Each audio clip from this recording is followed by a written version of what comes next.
ইয়া আইয়ুহাল্লাযীনা আমানু কুতিবা আলাইকুমুল কিসাসু ফিল কাতলা আল হুররু বিল হুররি ওয়াল আবদু বিল আবদি ওয়াল উনসা বিল উনসা।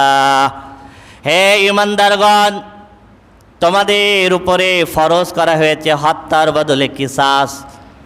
হত্যার বদলে কিসাস মানে হত্যার বদলে হত্যা, হত্যার বদলে খুনের বদলে খুন। ইসলামী রাষ্ট্রের সরকার যে কাউকে হত্যা করবে তাকে মৃত্যুদণ্ড দেবে। আল্লাহ বলতেছেন এটা ফরজ করা হলো। আল হুররু বিল হুররি ওয়াল আবদু বিল আবদি ওয়াল উনসা বিল উনসা। আইয়ামে জাহিলিয়ার যুগের মানুষ কি করত? জাহিলিয়ার যুগের মানুষ হলো এই গোত্রের যদি কোনো ব্যক্তি, এই গোত্রের কোনো পুরুষ ব্যক্তি যদি অন্য গোত্রের কাউকে হত্যা করত, তাহলে বিচারের সময় এই লোককে হত্যা করতে হবে না, কিন্তু নিজের হত্যার বদলে কোনো নারীকে হত্যা করত। তার মানে কি, যে গোত্রের লোক হত্যা করছে সেই গোত্রের কোনো নারীকে জীবন দেওয়া লাগতো, অথবা দাসকে জীবন দেওয়া লাগতো, দাসকে জীবন দেওয়া লাগতো। আল্লাহ রাব্বুল আলামিন আয়াত নাজিল করে দিয়ে বললেন না, আল হুররু বিল হুররি ওয়াল আবদু বিল আবদি ওয়াল উনসা বিল উনসা। স্বাধীন ব্যক্তি যদি হত্যা করে স্বাধীন ব্যক্তিকে হত্যা করতে হবে, দাস যদি হত্যা করে দাসকে হত্যা করতে হবে, যদি নারী হত্যা করে নারীকে হত্যা করতে হবে। তার মানে একজনের বদলে আর একজনের খুন হবে না, ইসলামী রাষ্ট্রের আইন। ফামান উফিয়া লাহু মিন আখিহি শাইউন ফাত্তিবাউম বিল মারুফ ওয়া আদাউন ইলাইহি বিইহসান। দেখেন আজকে যত খুন হচ্ছে, এই খুনগুলোর যদি বিচার হতো, যে খুন করতেছে তারে যদি মৃত্যুদণ্ড দিয়ে দেওয়া হতো, তাহলে খুন থাকতো? বিচারিত হয় না। ফামান উফিয়া লাহু মিন আখিহি শাইউন ফাত্তিবাউম বিল মারুফ। কিসাসের বদলে আরেকটা পথ আছে, সেটা হলো যে ব্যক্তিকে মারা হলো, হত্যা করা হলো, ওই ব্যক্তির ওয়ারিস যদি রক্তপণের বিনিময়ে ওই হত্যাকারীকে ছেড়ে দেয় তাহলে দিতে পারবে। কিসের বিনিময়ে? রক্তপণ। যদি হত্যাকারী টাকা পয়সা দেয়, সেই টাকা পয়সার পরিমাণ কত? হাদিসের ভিতর রাসূল সাল্লাল্লাহু আলাইহি ওয়াসাল্লাম বলেছেন, মানুষ হত্যা, কেউ যদি কাউকে হত্যা করে তাহলে ইসলামী শরীয়তের আইন হলো ওকে হত্যা করতে হবে। যদি নিহত ব্যক্তির পরিবারের মানুষ মুক্তিপণ নিতে রাজি না হয় তাহলে তাকে হত্যা করতে হবে, কিসাস। আর যদি মুক্তিপণ নিতে রাজি হয় তাহলে মুক্তিপণ হলো একজন মানুষকে হত্যা করলে তার দিয়াত মাঝারি সাইজের 100টা উট। কত বলেন? যদি উটের হিসাবে যান 100 উট, যদি স্বর্ণের হিসাবে যান তাহলে 1000 দিনার, তার মানে 1000 ভরি স্বর্ণ। আর যদি রৌপ্যের হিসাবে যান তাহলে 10,000 দিরহাম, মানে 10,000 ভরি রৌপ্য। তা যে কয়টা বললাম, উট, স্বর্ণ, রৌপ্য, এর ভিতরে আপনার রৌপ্যের দাম সবচেয়ে কম আসবে। আমি আজকে সকালে হিসাব করলাম, যদি আপনি 10,000 দিরহাম রৌপ্য মানে 3000 ভরি রৌপ্যের দাম ধরেন, তাও কমপক্ষে 1.5 কোটি। ওর মৃত্যুদণ্ড থেকে বাঁচতে হলে কমপক্ষে 1.5 কোটি দেওয়া লাগবে। কত বলেন? কমপক্ষে 1.5 কোটি। এই টাকা পাবে কে? নিহত ব্যক্তির ওয়ারিসরা পাবে। ইসলামী শরিয়াতে ওয়ারিস যতটুকু ভাগ পাই সেই হিসেবে ওয়ারিসের ভিতরে বন্টন হবে। যালিকা তাখফীফুম মির রাব্বিকুম ওয়া রাহমাহ। আল্লাহ বলতেছেন মূল বিধান হলো কিসাস, আর তার বদলে যদি দিয়াত হয়, আল্লাহ রাব্বুল আলামিন এটা এহসান করেছেন। ফামান ইতাদা বাদা যালিকা ফালাহু আযাবুন আলীম। যেই বিচারক এই অনুযায়ী বিচার করবে না, এরপরে যে সীমা লঙ্ঘন করবে, আল্লাহ বিধান দেওয়ার পরে যে সীমা লঙ্ঘন করবে, যে হত্যা করলো তার কিসাস হলো না, দিয়াতও দেওয়া হলো না, ফালাহু আযাবুন আলীম, তার জন্য আছে যন্ত্রণাদায়ক আযাব। ও বিচারক, তোমারও একদিন বিচার হবে, বিচারকেরও একদিন কি হবে? বিচার হবে। ওয়ালাকুম ফিল কিসাসি হায়াতুন ইয়া উলিল আলবাবি লাআল্লাকুম তাত্তাকুন। আন্তর্জাতিক মিডিয়া আন্তর্জাতিক আদালত মৃত্যুদণ্ডের বিরুদ্ধে বলে, তাই না? তাদের সর্বোচ্চ শাস্তি হলো আজীবন কারাদণ্ড। ইসলামে কি একটা জঘন্য আইন, মানুষ মেরে ফেলতে হবে, মৃত্যুদণ্ড, এত কঠিন আইন। কোরআনের এই আয়াতের বিরুদ্ধে আন্তর্জাতিক মহল কথা বলে। আল্লাহ বলতেছেন ওয়ালাকুম ফিল কিসাসি হায়াতুন ইয়া উলিল আলবাবি লাআল্লাকুম তাত্তাকুন, হে জ্ঞানীরা, কিসাসের ভিতরে মৃত্যু নাই, যদি তোমাদের আকল থাকে বুঝে দেখো এর ভিতরে জীবন আছে। বোঝেন নাই কথাটা? তার মানে 3 জনের মৃত্যু দাও, 1000 জনের জীবন বেঁচে যাবে। তুমি কাউকে মৃত্যুদণ্ড দিবা না, হাজার হাজার মরতে থাকবে, হাজার হাজার। তুমি কি গুড়ার ডিম বুঝলে? হ্যাঁ, তুমি বলতো তো হত্যা করছে এই জন্য মেরে ফেলতে হবে। আল্লাহ বলতে হ্যাঁ মারো, তাহলে আরো 1000 জন বেঁচে যাবে। তুমি মনে করতে হচ্ছে মারা হচ্ছে না, ওরে মারা হচ্ছে না, আর 1000 জনের জীবন বাঁচানো হচ্ছে। ওয়ালাকুম ফিল কিসাসি হায়াতুন ইয়া উলিল আলবাবি লাআল্লাকুম তাত্তাকুন, চুরি করলে হাত কেটে দাও, তাই না? ইসলামের বিধান না? ও ভাই, চুরি করলে হাত কেটে দাও, হাত তাহলে কি সব মানুষের হাত কাটা থাকবে? যদি আইন জারি থাকে সব মানুষের হাত কাটা থাকবে? হাত কাটার বইতে কেউ চুরি করবে না। হাত কাটার বইতে তুমি জঘন্য আইন বলো কেন? এটা চুরির থেকে রক্ষা করবে। জিনা করলে তাকে রজম দাও। আপনি খোলা ময়দানে সার্কিট হাউসে সমস্ত মানুষের সামনে একটা জিনা করে রজম দেন, পুরা খুলনা শহরে একদিনে জিনা বন্ধ হয়ে যাবে। আপনি এটারে নিষ্ঠুর বলেন কেন? এটা হাজার মানুষের জীবন বাঁচায়। ওয়ালাকুম ফিল কিসাসি হায়াতুন ইয়া উলিল আলবাবি লাআল্লাকুম তাত্তাকুন, আল্লাহ বলতেছেন তোমাদের যদি আকল থাকে হে জ্ঞানীরা একটু বোঝো, যদি তোমরা মুত্তাকি হও, কিসাসের ভিতরে জীবন আছে। কিসাসের ভিতরে কি আছে? জীবন আছে। কুতিবা আলাইকুম ইযা হাযারা আহাদাকুমুল মাউত ইন তারাকা খায়রানিল ওয়াসিয়াতু লিল ওয়ালিদাইনি ওয়াল আকরাবিনা বিল মারুফ হাক্কান আলাল মুত্তাকিন। আল্লাহ রাব্বুল আলামিন তোমাদের উপরে ফরজ করেছেন, তোমাদের কারোর যখন মৃত্যুর সময় উপনীত হবে, সে যদি কোনো কিছু রেখে যায় তাহলে তার জন্য ওসিয়াত করা হচ্ছে, ফরজ করা হচ্ছে, সে তার উত্তরাধিকারের জন্য এটা ওসিয়াত করবে। এই আয়াত সূরা নিসাই মিরাসের আয়াত নাজিল হওয়ার আগের আয়াত, আগের বিধান। তার মানে আল্লাহ রাব্বুল আলামিন যখন সম্পত্তি বন্টন করে আয়াত নাজিল করলেন, তার আগে এই বিধান ছিল।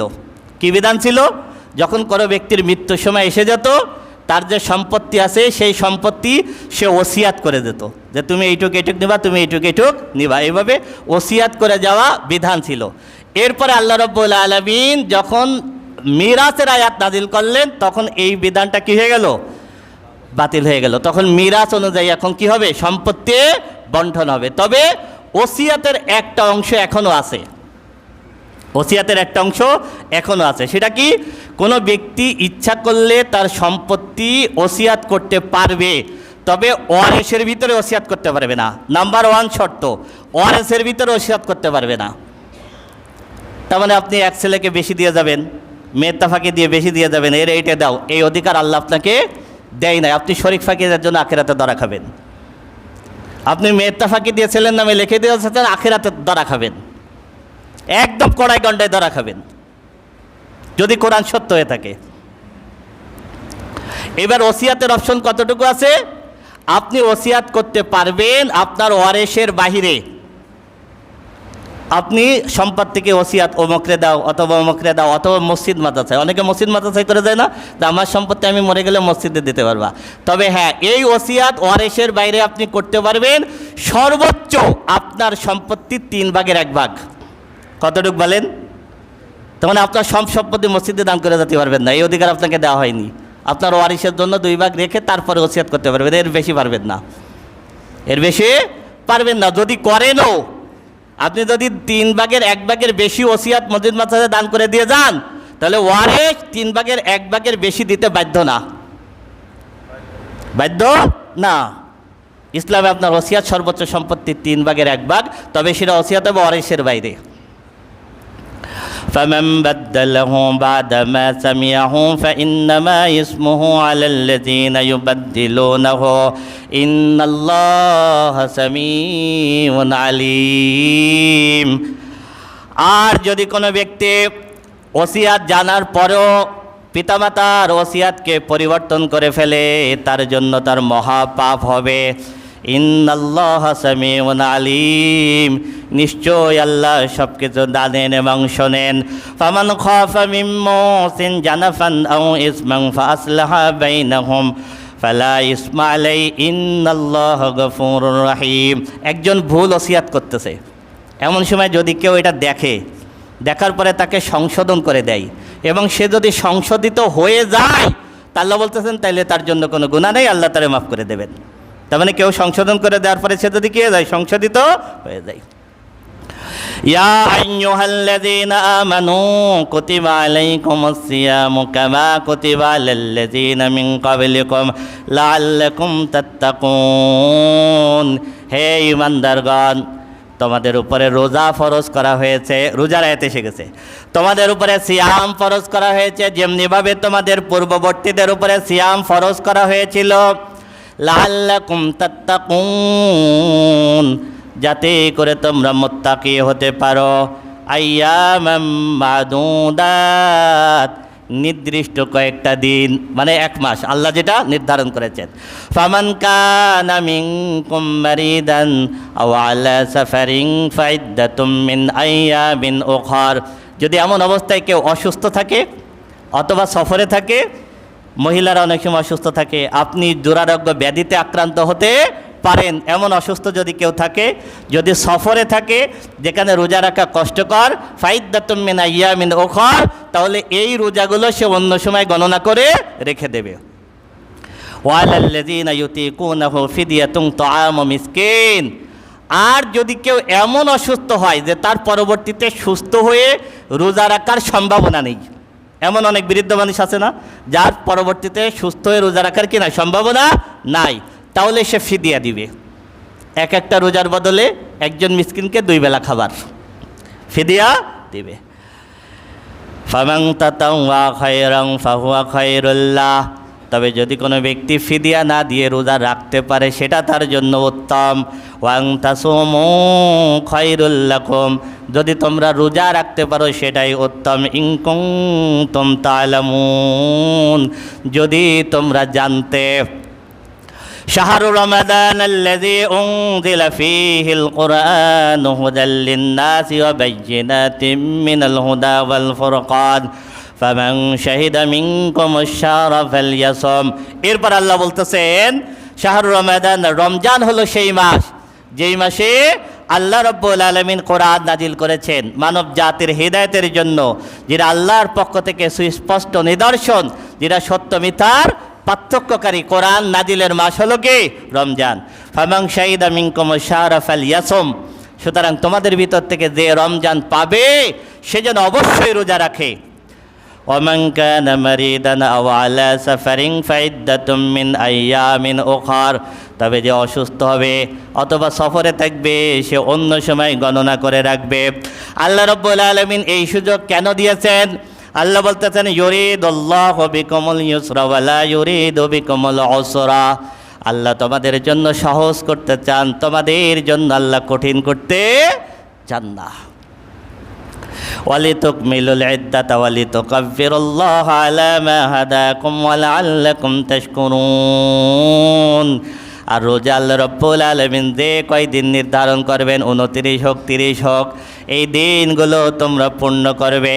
আর যখন পূর্ণ করতে পারবে তখন আল্লাহর শুকরিয়ার জন্য তোমরা আল্লাহর তাকবীর পাঠ করবে। এই জন্য আমরা ঈদের দিন আল্লাহর কি করি? তাকবীর পাঠ করি। ওয়াইযা সাআলাকা ইবাদি আন্নী ফাইন্নী করিব উজিবু দাওয়াতাদ দাঈ ইযা দাআন।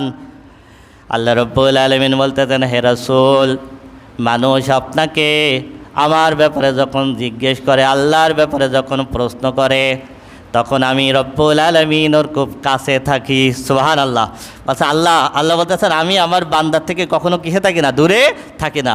বান্দা যখন আপনার কাছে কিছু জানতে চাই কোরআন সম্পর্কে, আমার ব্যাপারে, তখনও আমি আল্লাহ তার খুব কাছে থাকি। উজিবু দাওয়াতাদ দাঈ ইযা দাআন। আমার বান্দা যখনই আমাকে ডাক দেয় আমি রব্বুল আলামিন সাথে সাথে আমার বান্দার ডাকে সাড়া দিই। সুবহানাল্লাহ। আমার বান্দা যখনই আমার কাছে দোয়া করে, যখনই আমার কাছে চায়, আমি আল্লাহ দূরে থাকি না, আমি আল্লাহ দূরে থাকি না, আমার বান্দা ডাক দেওয়ার সাথে সাথে আমি আল্লাহ সাড়া দিই। উজিবু দাওয়াতাদ দাঈ ইযা দাআন ফালইস্তাজিবু লি ওয়ালিউমিনু বি লাআল্লাহুম ইয়ারশুদুন। এরপরের কথা আরো মারাত্মক। আল্লাহ বলতেছেন যখন আমার ব্যাপারে জানতে চাই তখন আমি কাছে থাকি, যখন আমার ডাক দেয় আমি সাথে সাথে ডাকে সাড়া দিই। সুতরাং ফালইস্তাজিবু লি ওয়ালিউমিনু বি, আমি আল্লাহ যখন তাকে কোরআনের পথে ডাকি তখন তারও উচিত সাথে সাথে ডাকে সাড়া দেওয়া। কি বলেন? আমি আল্লাহ যখন তার ডাকে সাড়া দিই তারও উচিত আমি আল্লাহর ডাকে সাড়া দেওয়া। লাআল্লাহুম ইয়ারশুদুন, তাহলে আশা করা যায় সে সঠিক পথ পেয়ে যাবে। আমি আল্লাহ যেরকম সাড়া দিই, ও যদি আমার ডাকে সাড়া দেয় তাহলে আশা করা যায় সে সরল সঠিক রাস্তা পেয়ে যাবে। উহিল্লা লাকুম লাইলাতাস সিয়ামির রাফাসু ইলা নিসাইকুম হুন্না লিবাসুল লাকুম ওয়া আনতুম লিবাসুল লাহুন্না। এই আয়াত বলে শেষ করে দেব, অনেক লম্বা একটা আয়াত। ইসলামের প্রাথমিক যুগে রোজা ছিল মাগরিব থেকে ঈশা পর্যন্ত খাওয়া যেত, মাগরিব থেকে ঈশা পর্যন্ত খাওয়া যেত, ঈশার পরে আর খাওয়া যেত না। তা কায়েস ইবনে সিরম আনসারী রাদিয়াল্লাহু তাআলা আনহু একদিন সারাদিন কৃষি কাজ করে কষ্ট করে এসে সন্ধ্যার সময় স্ত্রীর কাছে খাবার চাইলেন। স্ত্রী বললেন তুমি বসো, আমি খাবার রেডি করতেছি। খাবার রেডি করতে করতে কায়েস ইবনে সিরম আনসারী রাদিয়াল্লাহু তাআলা আনহু ঘুমাই পড়লেন। এবার স্ত্রী চিন্তা করছেন যখন ঘুমের থেকে উঠলে খাবার দিব, এর ভিতরে ঈশার সময় হয়ে গেছে, উনি আর খাইতে পারেন না। ওই অবস্থায় আবার পরের দিন রোজা, পরের দিন দুপুরবেলায় উনি ক্লান্ত অবস্থায় বেহুশ হয়ে গেছে। এই একটা ঘটনা।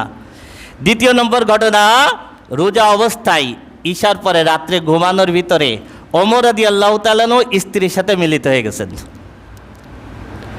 সকালবেলায় রসুলের কাছে সংবাদ আসলো, রসুলুল্লাহর মন খারাপ। আল্লাহ রাব্বুল আলামিন আয়াত নাজিল করে দিলেন, উহিল্লা লাকুম লাইলাতাস সিয়ামির রাফাসু ইলা নিসাইকুম হুন্না লিবাসুল লাকুম ওয়া আনতুম লিবাসুল লাহুন্না। আজকের থেকে রাতের বেলায় তোমাদের জন্য স্ত্রীর সঙ্গে মিলিত হওয়া হালাল করে দেওয়া হলো। সুবহানাল্লাহ। ওমর রাদিয়াল্লাহু তাআলা আনহুর ওসিলাই তখন আল্লাহ রাব্বুল আলামিন রাতের রোজাটা তুলে নিলেন, রাতের রোজা তুলে নিলেন, নিলে বললেন আজকের থেকে তোমাদের জন্য রাতের বেলা স্ত্রীর সঙ্গে মিলিত হওয়াটা কি করা হলো? হালাল করা হলো। হুন্না লিবাসুল লাকুম ওয়া আনতুম লিবাসুল লাহুন্না, তোমরা তাদের পোশাক, তারা তোমাদের পোশাক, মানে তোমরা একজন আরেকজনের পরিপূরক। আলিমাল্লাহু আন্নাকুম কুনতুম তাক্তানুনা আনফুসাকুম ফাতাবা আলাইকুম ওয়া আফা আনকুম। আল্লাহ জেনেছেন যে তোমরা নিজেরা নিজেদের সাথে খিয়ানত করে ফেলেছো। ওই যে ওমর রাদিয়াল্লাহু তাআলা স্ত্রীর সঙ্গে মিলিত হয়ে গেলেন, তাই না? আল্লাহ বলতেছেন তোমরা যে নিজেরা নিজেদের সাথে খিয়ানত করে ফেলছো এটা আল্লাহ জেনেছেন। ফাতাবা আলাইকুম, জানার পরে আল্লাহ তোমাদের তাওবা কবুল করেছেন। সুবহানাল্লাহ। ওয়া আফা আনকুম, তোমাদেরকে মাফ করে দিয়েছেন। সুবহানাল্লাহ। ফালআনা বাশিরুহুন্না ওয়াবতাগু মা কাতাবাল্লাহু লাকুম। সুতরাং এখন থেকে রাতের বেলায় স্ত্রীর সঙ্গে মিলিত হও, আল্লাহ তোমাদের জন্য যেটা জায়েজ করেছেন সেটা অনুসন্ধান করো। ওয়াকুলু ওয়াশরাবু হাত্তা ইয়াতাবায়্যানা লাকুমুল খাইতুল আবিয়াদু মিনাল খাইতিল আসওয়াদি মিনাল ফাজর। এবং তোমরা খাও এবং পান করো রাতের কালো রেখা চলে যাওয়ার পরে সাদা রেখা আসা পর্যন্ত, তার মানে হলো শবে সাদিক, তার মানে হলো কি শবে সাদিক পর্যন্ত খাওয়ার অনুমতি দেওয়া হলো। সুম্মা আতিম্মুস সিয়ামা ইলাল লাইল, শবে সাদিক পর্যন্ত খাও এবং রাত্র হওয়া পর্যন্ত রোজা রাখো। ওয়ালা তুবাশিরুহুন্না ওয়া আনতুম আকিফুনা ফিল মাসাজিদ।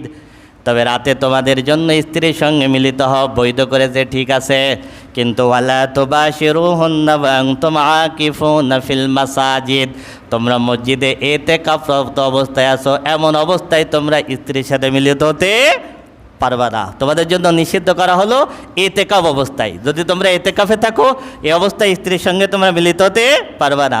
তিলকা হুদুদুল্লাহি ফালা তাকরাবুহা, এটা হলো আল্লাহর সীমারেখা। খবরদার এই সীমারেখা তোমরা অতিক্রম করবা না। কাযালিকা ইউবাইয়িনুল্লাহু আয়াতিহি লিন-নাসি লাআল্লাহুম ইয়াত্তাকুন।